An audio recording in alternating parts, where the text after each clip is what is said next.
আসসালামু আলাইকুম। ২০২৪ সালের এসএসসি পরীক্ষায় যারা অংশগ্রহণ করতে যাচ্ছ, সামনে হচ্ছে ভয়াবহ বন্যা পরিস্থিতি এবং এই বন্যা পরিস্থিতি কিন্তু আরও অবনতি হচ্ছে এবং দুর্ভোগে রয়েছে কিন্তু মানুষেরা এবং একই সাথে সবচেয়ে বেশি যারা দুর্ভোগে রয়েছে তারা হচ্ছে ২০২৪ সালের এসএসসি পরীক্ষার্থী যারা রয়েছে। ৩০শে জুন থেকে পরীক্ষা শুরু হতে যাচ্ছে।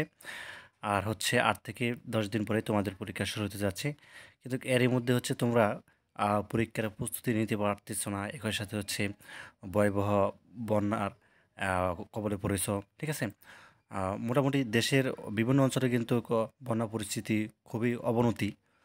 অবনতি মানে হচ্ছে যে অর্থাৎ বন্যার পানি কিন্তু বেড়েই চলছে এবং আবহাওয়া অফিস যেটি জানাচ্ছে যে ২০২৪ সালের এসএসসি পরীক্ষা আসলো যে শুরু হবে তখন কিন্তু বন্যা বা হচ্ছে যে নদ-নদীর পানি এটি কিন্তু বেড়ে যাবে এবং ভারী বৃষ্টির সম্ভাবনা রয়েছে। ঠিক আছে? তো যা হোক এমত অবস্থায় আসলে ২০২৪ সালের এসএসসি পরীক্ষা আসলে কী হবে? স্থগিত করবে নাকি রুটিন পরিবর্তন করবে? সেটি তোমাদেরকে জানিয়ে দিব। তো একটা অ্যানাউন্সমেন্ট আছে আমরা একটু শুরুতে একটু দেখে নেই।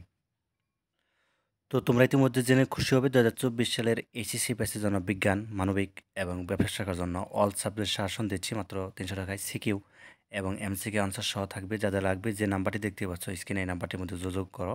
এই নাম্বারটির মধ্যে হোয়াটসঅ্যাপ বা ইমো আছে সেখানে যোগাযোগ করলেই হবে অথবা চাইলে সরাসরি ফোন দিতে পারো। সাজেশনটি যেহেতু পিডিএফ আকারে দিচ্ছি তুমি হোয়াটসঅ্যাপ বা ইমোতে কিন্তু সহজে ১ মিনিটের মধ্যে নিতে পারবে। ঠিক আছে?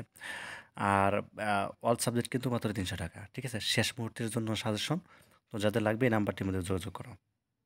তো যা হোক ভারী বৃষ্টির কারণে আসলে দেশের বিভিন্ন অঞ্চলে আসলে বন্যার একটা আশঙ্কা রয়েছে। তো এমত অবস্থায় হোপফুলি তোমাদের পরীক্ষা স্থগিত হতে পারে। অর্থাৎ যেসব অঞ্চলে আসলে বন্যা পরিস্থিতি খারাপ হবে। তো বিষয়টি হচ্ছে এরকম অথবা রুটিনটি পরিবর্তন করে দিতে পারে। ঠিক আছে? তো যাই কিছু করুক সেটি অবশ্যই ওয়েবসাইটে দিয়ে দিব। সেটি তোমাদেরকে জানিয়ে দিব। তো আপাতত আপডেট হচ্ছে তোমরা পরীক্ষার প্রস্তুতি আ নিতে থাকো যতটুকু সম্ভব। তো ধন্যবাদ সবাইকে ভিডিওটি দেখার জন্য। আল্লাহ হাফেজ।